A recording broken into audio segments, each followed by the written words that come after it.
Okay, you guys, I have a question for you. Have you ever just known something? You just knew and you weren't quite sure why? Or maybe something's happened and you just had this feeling literally in your gut, your stomach area, you really felt it. It's happened to all of us. It happens often. But I think many of us, we just don't trust it. But it's much more common than you think. And I believe it's an important part of our daily lives. So today, I want to talk about intuition and gut feelings.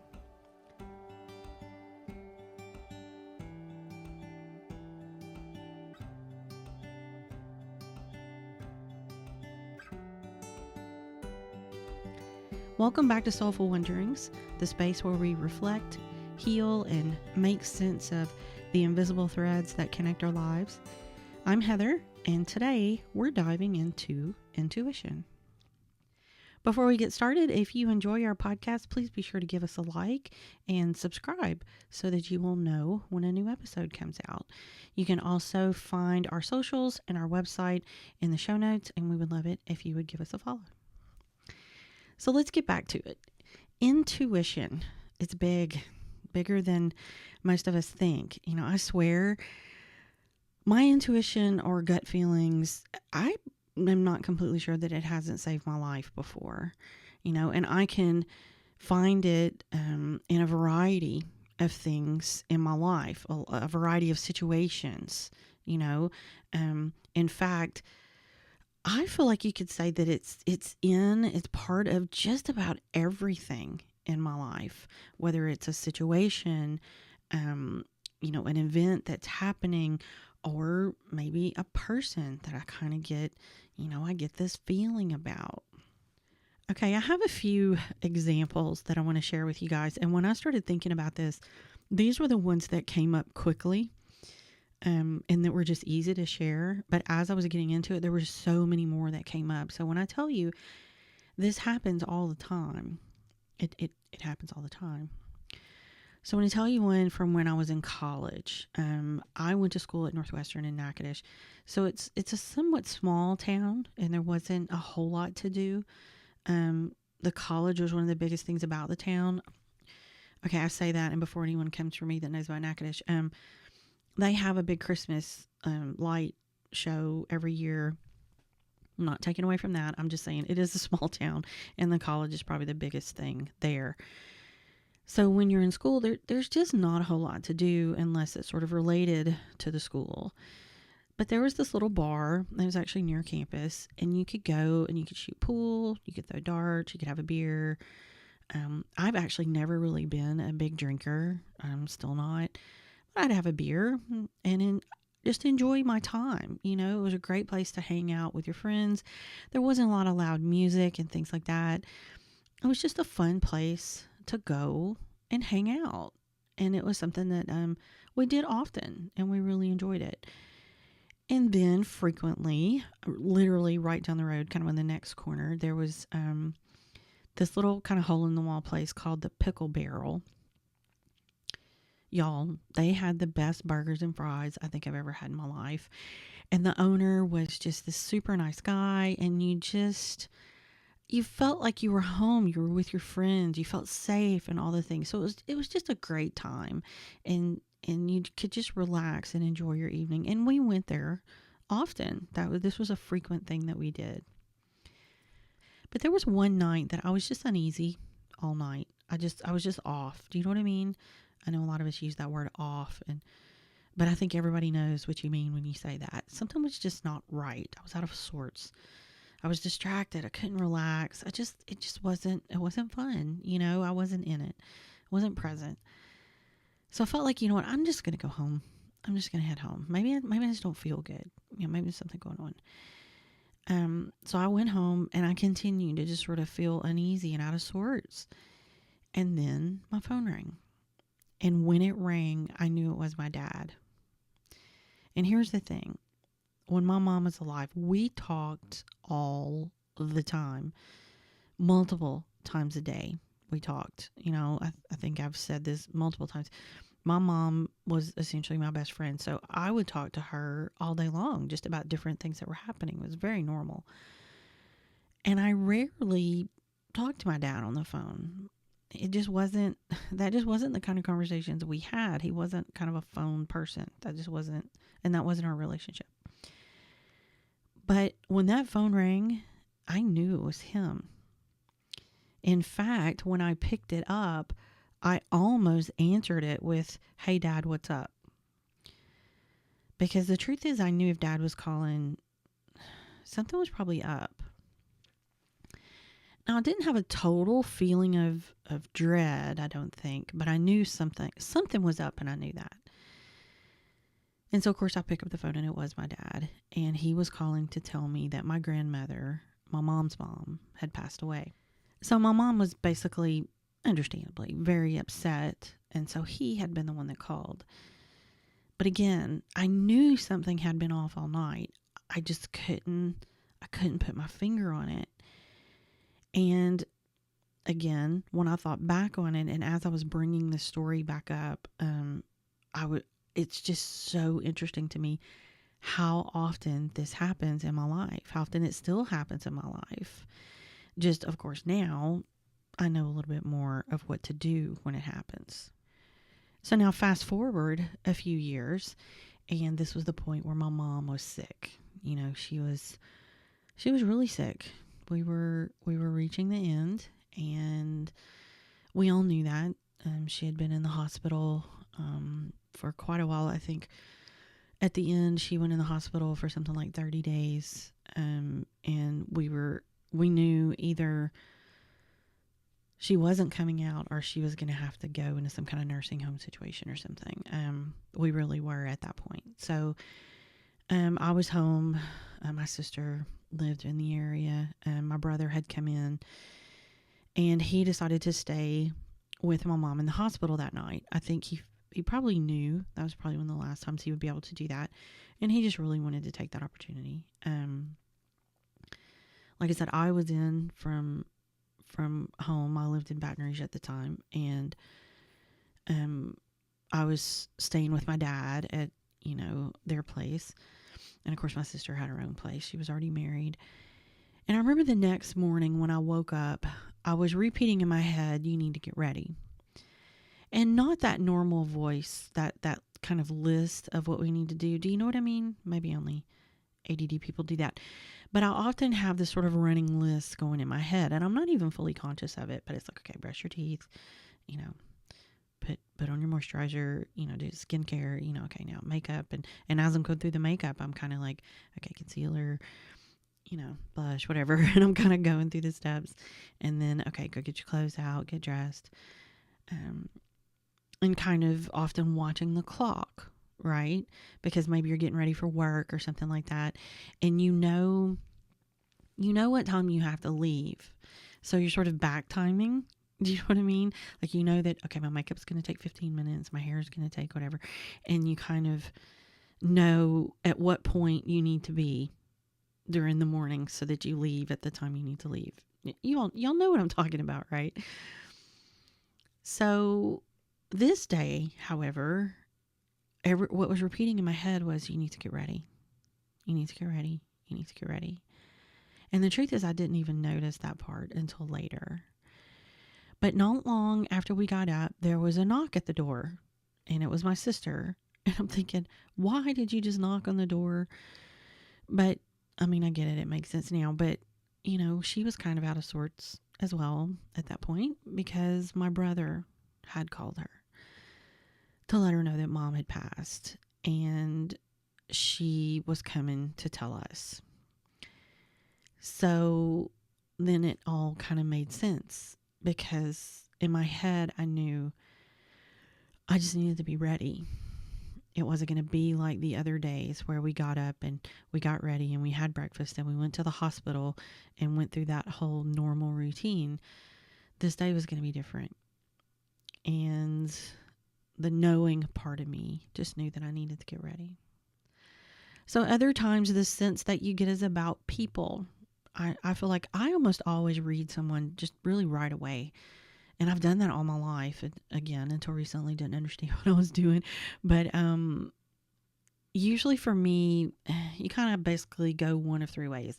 You're either a good egg, kind of I trust you. Bad egg, there's a lot to talk about there. We won't do that today. And then kind of I'm not sure what egg you are yet, so I'm going to reserve judgment. Because there may just be more to the story that I'm not able to, that I've got to work my way through to understand. Do you know what I mean? But I always know, always, if there's something off about someone, I always pick up on it right away. But here's the rub. I don't always believe myself. And that has cost me more than once. Sometimes you can't help but spend time with a bad egg. Do you know what I mean? Groups are hard. It's hard to avoid people at times. I mean, what if you work with the person? You can't avoid that. I've had friend groups where there was someone that I just didn't vibe with. But I have to make the decision, am I going to throw the whole thing away because of one person? And that's well, no, especially if there's value and things like that. Now, hear me. This isn't about beliefs, all right? I am friends with a lot of people that there may even be some fundamental things that we would disagree on. But that doesn't make them a bad person. It doesn't make me a bad person. We just have some different beliefs. And the truth is, we're probably just going about things different ways. That's not what I'm talking about here. I'm talking about someone that there's literally a bad vibe that perhaps there's even danger involved, or that they may mean you harm, or maybe it doesn't even go that far, but that you just are not quite sure you can trust them. Because I've had people take advantage of that and use information and try to hurt me with it. So I'm not talking about somebody that you have different beliefs. Okay, that's not what this is about. This is about a true gut feeling about someone. And there's some people that, I hate to say this, but there's some people are just up to no good. And some people, they're fine as long as you're their friend. But if for some reason they don't like you, they are up to no good. Do you know what I mean? So I hope that makes sense, because I'm not trying to insinuate that you have to avoid people that you don't agree with. Okay, that's not what we're saying here at all. Again, I have a lot of friends that we all have different beliefs and different ideals. But at the end of the day, we're all good people, and we can trust each other, and we're friends, and we can have conversations about things. So just understand that that's not what I'm talking about. Okay, I want to be very clear about that. But one thing that I've noticed is that if I am in that situation where I feel like it's not just a difference in beliefs, okay, I feel like there's some bad egg vibe coming off of them in some way, I find that I tend to be very guarded, and I'll never really open up to them. They may think they know me, but they'll never know, because I will keep a certain part of me guarded, and there are things that I'll never say to them. I'll never share with them, because there's a trust that I just don't have, because I'm just uncomfortable. Again, that trust level is just not there. And so often I'm just kind of not myself, around them. They get the version of me that that I allow, that I'm willing to share. So, and again, it's not that they're a bad person necessarily. There's just something about them that doesn't jive. But sometimes they are. Again, sometimes they are someone that is up to no good. And if you feel that, then you gotta believe it, and you gotta listen to it. And here's on the perfect examples of that. There was another time that I have a friend that I trust with my life. I trust dearly. She's an amazing person. And she knew someone that I got introduced to, and I completely let my guard down. Completely. I thought, well, this person trusts them and they know them, so okay, well then I do too. And that was just it. I completely ignored the odd feeling that I had coming off of them the first time I met them. I never really explored it. I just said, okay. And the truth is, some of the stuff that was coming up, I thought, maybe it's because we're different people. You know what I mean? Maybe because there were some kind of fundamental differences in ideals and things like that. So I'm like, maybe I'm letting my conditioning get in the way. Maybe it's because I don't necessarily agree with them. And I was trying to, how am I going to say this? Grow and be a bigger person. Be someone that is like, don't be like that. You need to be, accept and learn and grow and all the things. Nope. Nope. That was not the case at all. And I completely ignored it. And on top of that, there was also the time that I met them, I was in a super, super, super high energy situation that I was working to kind of get under control. Like I had been hit with a lot of energy and I was literally buzzing. And so I was kind of struggling with that a little bit. So I allowed my rational mind to go, oh, but it was probably this. Oh, but it may be this. Just give it a chance. But when I went back and really looked at it, it wasn't. My gut instinct was right in the first time. And what I should have done was put all that aside and really analyze it without that in the picture and see what I thought. I did not do that. And it was a huge mistake. It was huge. Come to find out, well, and my friend hadn't been around this person for a long time. So the odd feelings, she had some of them too. We had just never talked it through. We had never talked about it. I didn't really realize she had that much going on. And the situation I ended up finding myself in actually could have been dangerous in some ways. Thank goodness I evidently sort of subconsciously protected myself. But yeah, it was, and that is not the only time something like that has happened, where I have been in a situation where I trusted a friend's judgment. Oh, well, they know him, so they must be fine. And that just wasn't the case at all. And like I said, didn't even know that the friend had reservations about them as well. So again, not the only time that's happened, but yeah, you kind of live and learn. And especially now that I know what I know, because some of those happened before, I'm much more conscious of it, and I'm having to be much more conscious of when those feelings come up. I can't ignore them. I can't. I have to pay attention, and I have to trust it even when it feels odd. And when I go, what is even happening? It doesn't matter. Your gut said do this, so do it. Yeah.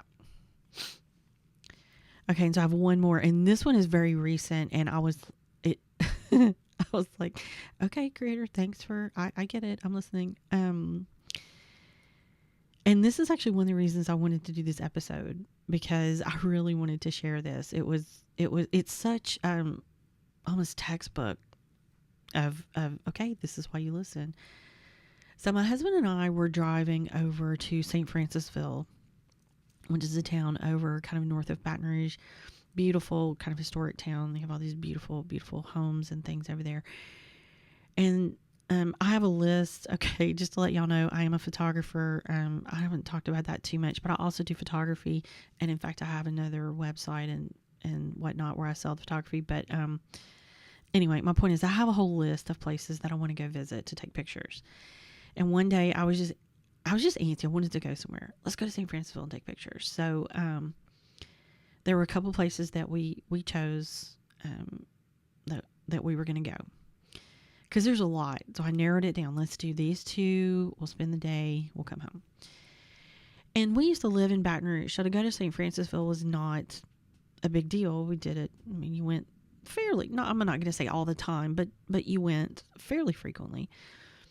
But we hadn't been in a while, because we haven't lived in Baton Rouge in years. So we decided we'd use the GPS. My husband knew where we were going, but he had plugged in the address, and he said, look, I'm going to use a GPS because I just want to make sure I don't miss this turn.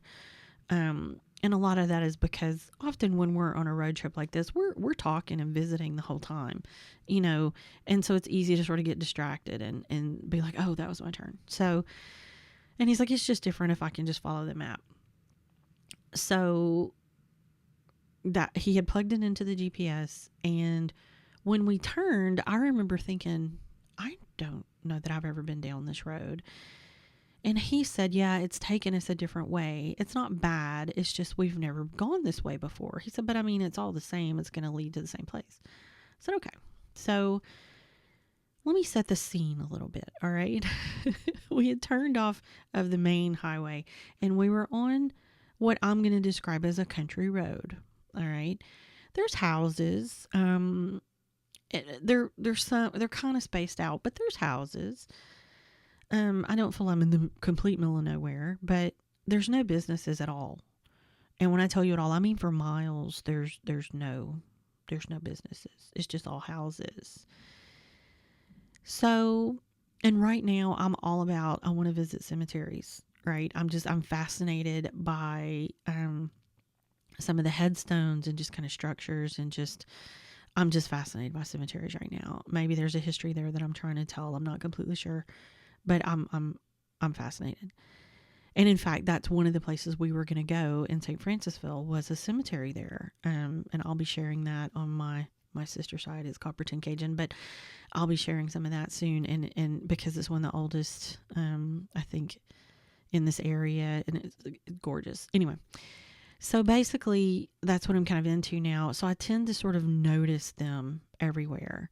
Have you ever noticed how that happens? Like when you're interested in something, suddenly you see it everywhere. I had never noticed how many cemeteries there were just around town. And then all of a sudden, as I'm driving and I'm interested in cemeteries, I'm going, oh, well, there's one. There's one. So anyway, we're driving down this road and I see this kind of small cemetery that's off the road. And immediately I noticed there's some structures kind of in it that caught my eye, and I'm kind of, ooh. And so, I literally was just about to open my mouth and ask my husband, hey, let's go back, because I wanted to ask him quick before we got too far down the road, look for somewhere to turn around and let's go back real quick. Before I could say anything, literally my mouth was open. Okay, hear me. My mouth opened. He goes, the tire light just came on. Okay.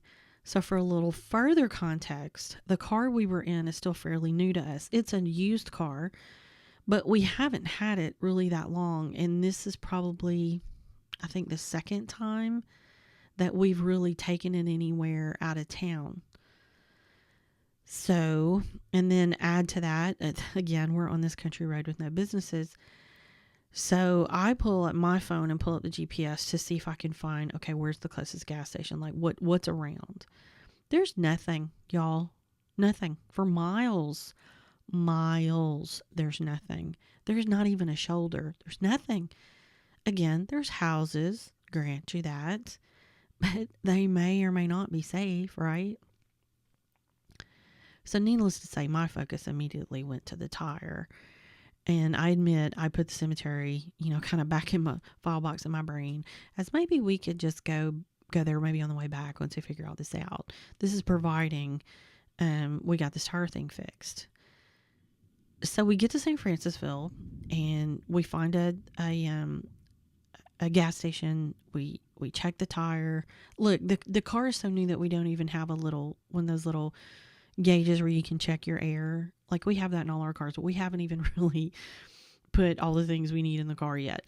So we bought one of the little tire pressure things, and one of them was low, not bad, but it was low. So we said, okay, so we put some air, we got everything up to pressure. None of them were truly flat. There was no obvious signs of an issue. So we're like, okay, what do we do? It's a Saturday morning. So we said, okay, look, let's just carry on with our day and let's keep an eye on it.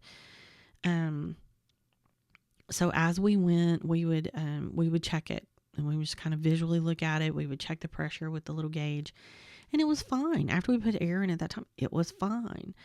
We went to our first stop, had a great time, and then we stopped for lunch. So as we're eating our lunch, we're kind of discussing our plan. We've been to one place, but we still have a second place that we want to go. So we're thinking this may just be a sensor. I mean, the tire pressure has remained fine, and this has been for hours in the heat, all the things. So we even talked about, okay, should we find somewhere that might be open on a Saturday and see if we can have it looked at? But to do that, we were going to have to go all the way to Baton Rouge. And again, it's kind of far from St. Francis. We're talking about an hour drive to get there. And I mean, it was noon. We had to, it's going to be a Sam's or a Walmart or something that's open. We had reset the light to see if it would come back on, and it did, but then it went out again. So we decided we were going to just kind of continue our plans. Again, we felt like it was probably just a sensor or something like that. Again, we were keeping an eye on it, but we felt like we were okay. And of course, as we were talking, it was like, well, we probably need to go back home a different way. That's a little more populated, at least with businesses. And so I'm kind of like, oh. And my husband goes, what? Why do you not want to do that? So I explained that, well, I was kind of hoping we could go back the way we came because I really wanted to stop by that cemetery. But I get that maybe we shouldn't go that way because we need to make sure that if we need to stop somewhere that we can. We need a shoulder so that you can change a tire, or a gas station that you can pull into quickly or something like that. But at this point is when we both kind of started putting together what had actually happened. Because that's when I explained to him, okay, look, I'm going to pause for just a second. If y'all hear a lot of noise, there's apparently a thunderstorm going on outside right now. So y'all may hear some thunder in the background. Just heads up that's all it is. Just a little storm rolling through. Hopefully it will be quick. So where were we? So when I explained that I had kind of wanted to go back that way and go through that cemetery, that's when we both had started putting together what had actually happened. Because I explained to him that right as I wanted to stop was when the tire light came on, which effectively stopped us from, stopping, right?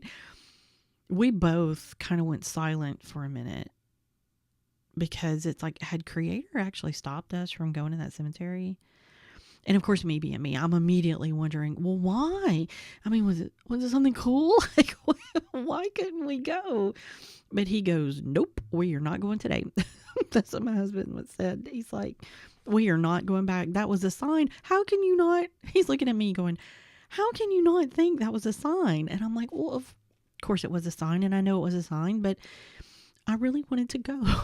So I was like, well, maybe not. Maybe I misunderstood. And he's just looking at me with this sort of head cocked look. I get this look a lot, y'all, where he's going, really? Are you listening to yourself? So anyway, he knew I was avoiding. So I was like, fine, I tell you what, let's energy test it, which we're going to talk about energy testing in another episode, but it's something you can do to kind of get a yes or no answer about something. Now it does depend on how you ask the question, but that's irrelevant at this point. And here's the truth: an energy test is especially if you ask the question properly, that is, it's really never wrong. It's kind of like your gut. So anyway, so I asked, are we supposed to go back to the cemetery today? And I got a very quick and very obvious no. I even asked a different way just to make sure. I was kind of testing, I needed to know. Still the same answer. So my husband looks at me and he says, so you going to trust it now? He said, because I'm not going back there. And the truth was, okay, here's the reality. I was disappointed because I wanted to go back, but I had already decided that no, we can't go because that was just too, I don't believe in coincidence, right?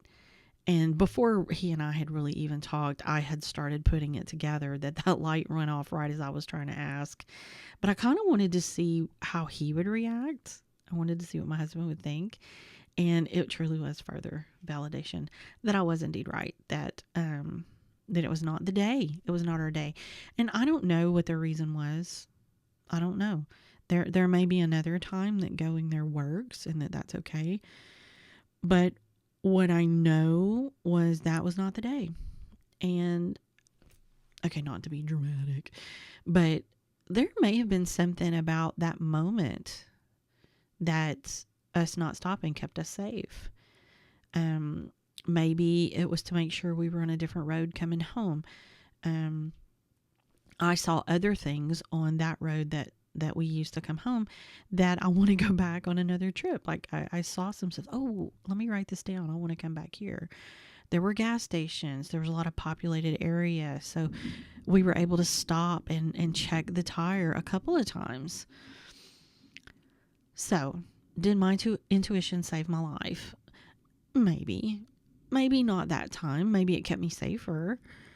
I'm sure there are other times where following a gut feeling probably put me exactly where I was supposed to be, and perhaps that was, just ahead maybe of a wreck.